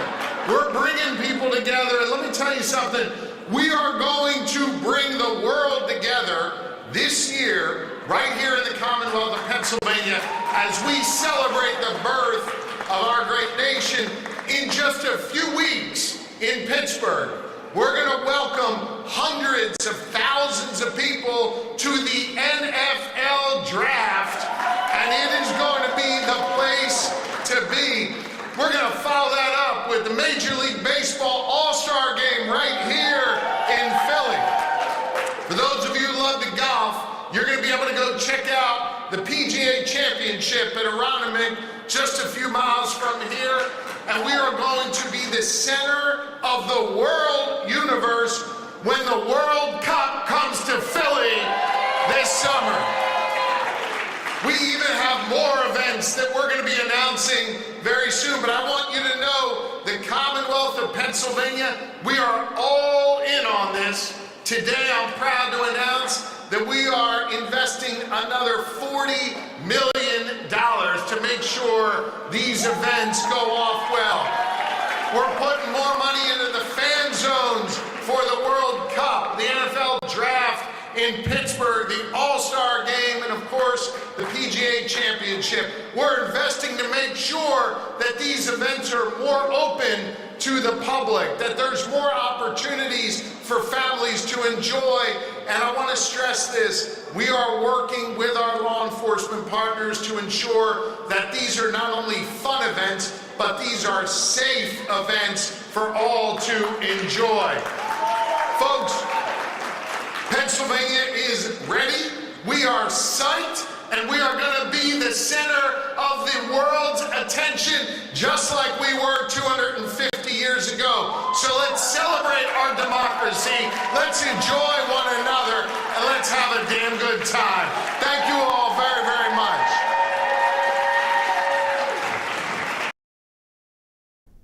Okay, the governor there hyping up the crowd for a number of events to come in Pennsylvania, including the NFL Draft and the World Cup, of course, coming later this summer right here in North America. Now, we have almost come to the end of the line with our stream here. We've got 10 minutes left. Do we need to take another break, Naya, before we move? We're going to take a brief commercial break. Afterwards, we're going to listen in on Pete Hegseth and his defense briefing from earlier today. It was covered extensively this morning, so we laid off our coverage a little bit. We are going to do a small amount of listening in on that briefing as the war in Iran continues. A commercial break, and then we'll finish with the secretary coming up next.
All right, back here on Live Impact News. Thanks everyone so much for hanging with us today.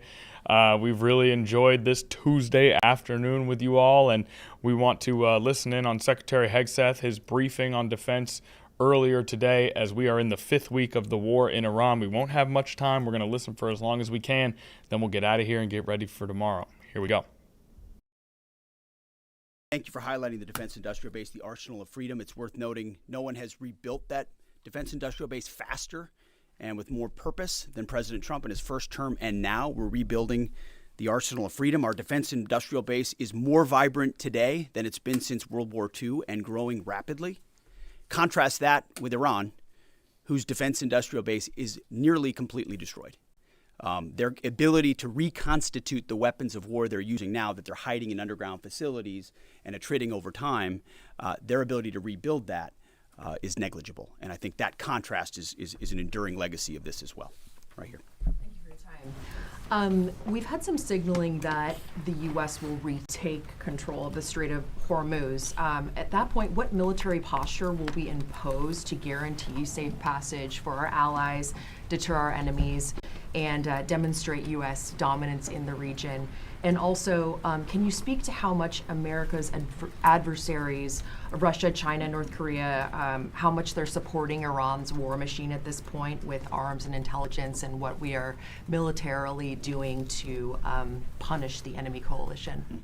Appreciate both questions. On the Strait of Hormuz, there are many more vessels flowing through today than there were, as the president has arranged. The president's been clear to Iran, open it for business, or we have options, and we certainly do. And when you look at what the chairman laid out with the Navy industrial base, with coastal cruise missiles, with UAVs, with counter-mine capabilities, we've been focused from the beginning on attriting and defeating those capabilities and limiting their options.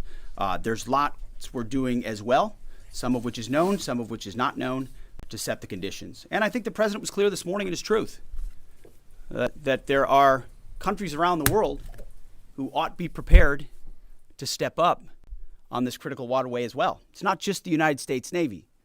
Last time I checked, there was supposed to be a big bad Royal Navy that could be prepared to do things like that as well. So he's pointing out this is an international waterway that we use less than most, in fact, dramatically less than most. So the world ought to pay attention to be prepared to stand up. President Trump's been willing to do the heavy lifting on behalf of the free world to address this threat of Iran. It's not just our problem set going forward, even though we have done the lion's share of preparation to ensure that strait will be open, which is an outcome the president's been very clear on. As far as Russia and China, we know exactly what they're doing, what they are or are not doing. We don't have to air publicly what all of that is, but where necessary, we're addressing it, we're mitigating it, or we're confronting it head on. I don't know if you have anything you want to add. No, sir. I think you covered it. Do you have any timeline for operability in the strait? Thank you, Mr. Secretary. David Zier, Real America's Voice. And I witnessed that enthusiasm on the lines and our submarine builders and ironworks. It's unbelievable. But I just wanted to ask you, what's the status of the delivery of any hardened bunkers for additional protection for our troops? And without getting too specific, what kind of measures are we taking to protect some of the larger, more strategic aircraft like the Sentry and other? Well, it's a great question. I'll say what I witnessed where I went was a completely locked-in discipline of bunker use and bunker improvement. So from the beginning, as we stated very clearly, the first thing we did was set up a defense and make sure our defensive capabilities were maxed out before any of this even started. That included fortifications as much as possible, but it also included disbursement. If all of our people are in one place, you could imagine why that's a big problem. So dispersing is part of that defeat. Alongside that disbursement is more and more bunkers. And I can tell you, talking to base commanders, talking to our allies in Israel, talking to others, rapidly fielding that and then improving those positions is a theater priority, no doubt, as are the air defenses. And the layered air defenses, it's not just Patriots and THAADs, it's fighters and defensive caps, it's other kinetic defeat systems, it's electronic warfare. So the defense of our troops and our assets is max. I will say on some of those other assets you talked about, air wings, airframes, there's some things adversaries are doing to provide info and intel that they shouldn't. We're aware of it. And ultimately we move things around and don't. One of the biggest principles you learn in the military is to not set patterns, predictable patterns, and so commanders are working hard to adjust in real time with those systems and make sure they're in the right places and not easily targetable. Jillian. Thanks, Mr. Secretary. The U.S. and Iran appear right now publicly to disagree about whether there are these negotiations ongoing. What impact does that have on military strategy? Does it have any bearing at all? And General, the president wrote yesterday that the U.S. might destroy Iran's electricity generating plants and oil wells. Those are his words before ending this operation. Is there a way to do either of those things without seriously jeopardizing or seriously harming? Okay, back here in the studio for the last time. We didn't get to listen to too much of Hegseth's defense briefing, but we did extensively cover the war in Iran today and the updates that have come today. Now, one last headline before we get out of here. A judge has blocked President Trump's executive order to end federal funding for PBS and NPR. A federal judge has agreed to permanently block the Trump administration from implementing a presidential directive to end federal funding for NPR and PBS. hopefully there's more context to come on this story. We'll cover it more in depth for you tomorrow, but we wanted to get that headline in there. That does it for Live Impact News. Thanks for joining us. We hope to see everybody tomorrow.